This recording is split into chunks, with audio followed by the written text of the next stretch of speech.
you will be liable in this law. So we have to to start informing our people about the implication of this law. So we'd rather that we start informing and educating our people now about these provisions of the law by citing specific examples of what happened to, for instance, Joe Lapira, Ren Manalo, and many more, si Camille Manangan. Lahat-lahat ito, Gabriela youth members ito. Nasaan sila? Gabriela activists sila, supposedly. But saan sila? Anong nangyari sa kanila? Namatay sila with the NPAs. So that's what we're saying. Okay. Now, the NTF LCAC, the mandate of this is actually to fight counterinsurgency and address the socio-economic issues involved with a counterinsurgency. I'm correct? Yes, but let me clarify that the NTF LCAC mandate, the mandate of NTF LCAC is practically development, economic That's governance. why. And, so and with the members, with the members. Sorry, General. No, I agree with you. It's mandated to actually help in the economic development, and EO70 actually spells out all the members, impressive members actually, members of the cabinet that are members of the national, etong NTF LCAC. So, ang tanong kasi is, aren't you wasting, frankly, the people's money? Why can't the NTF do real hardcore work instead of focusing on celebrities, frankly? Why doesn't it do real work to address the problem? We're not focusing, Karen, on celebrities, but what we're doing now is trying to make sure that our actions are well thought of. Now, what am I saying? In the past 32 years or 52 years, yung propaganda machinery ng kalaban, hindi yan inaaksyonan ng gobyerno. Kaya, ayan, nakaluklok sila sa lahat ng radio stations, lahat na sa TRIM, sa lahat, sa media. Ang dami nila dyan. So now the government understands that this is actually political warfare. This is you have to engage the propaganda machinery of the CPP, the enemy, the threat.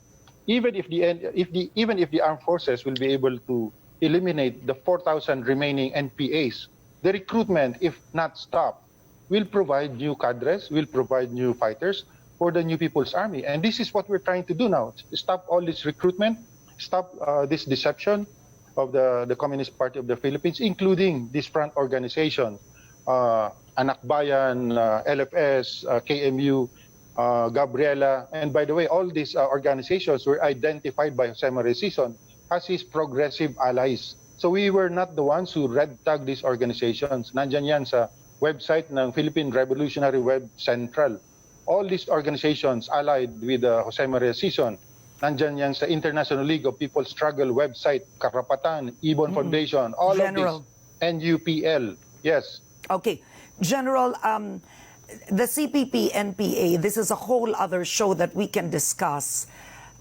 There are many things, of course, that taxpayers don't agree with, but that the CPP, NPA stands for. But one thing is clear, is internationally, they are not tagged as a terrorist organization. No, that's a fact. They are tagged. Not the yes, UN. They are tagged by the European Union, not by the UN, but they're tagged by the European Union as a communist, as a terrorist organization. They are tagged by the United States as a terrorist organization, Canada, Australia, New Zealand. UN na lang ang hindi. But the anti-terror law is specific, and I read that portion that in terms of prescription, they want the organization to be identified by the UN. No. UN is just one of those bodies who may identify this terrorist organization. But even other entities, international bodies, can recommend for the proscription of this organization as a terrorist organization. Okay, so are you labeling officially? Because are you labeling officially right now the CPP, NPA as a terror group? Officially speaking, not as a matter of opinion or thought. Because what's interesting is they're actually on Twitter. I mean, I saw already a page on Twitter. Then why doesn't the NTF investigate that?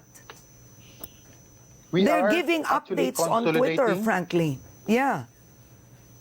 Yes, and we are consolidating pieces of evidence to support the designation of this Communist Party of the Philippines as a terrorist organization, including all its alliances.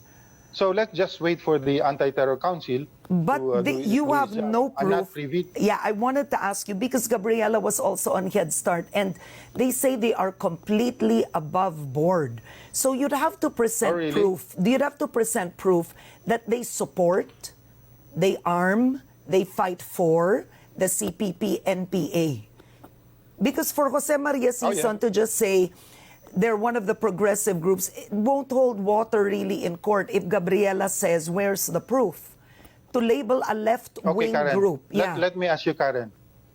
The three dead Gabriela youth members, dead with the NPAs, is that not proof enough that they are a terrorist organization? Tell me. Gabriela, tell me now.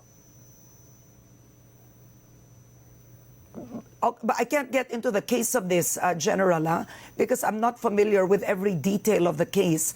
But definitely, I'm sure that the case itself would have questions surrounding those deaths. But we need to stick to the issue of essentially labeling groups as terror groups. That's the bigger issue here. Yes. It is labeling groups as terror groups, sir. We cannot go into discussions of this particular case because we'd have to study each case. But it is labeling, for example, Gabriela outright, that's a terror group. Don't associate. This group, that's a terror group. Who makes these labels, sir? Is it you? Is it NTF? Is this listed? Is it President Duterte? Who makes these lists? Is the ATC, is the Anti-Terror Council... Have they made this list, sir? Has the ATC come out with a list? Are you saying that there's a list? The process of designating these organizations is with the Anti-Terror Council. So it's in that, we are in that process now. So you're saying... It is a long process, yes, of course. So, but there is no list yet. There is no list yet. Yes, there's no list yet. But that's what we're asking, Gabriela. Right now, there's no list. But look, explain to us the involvement of these Gabriela youth members in this NPA activity, in this encounter with the government forces. Now your members are dead. Explain to us why they are there.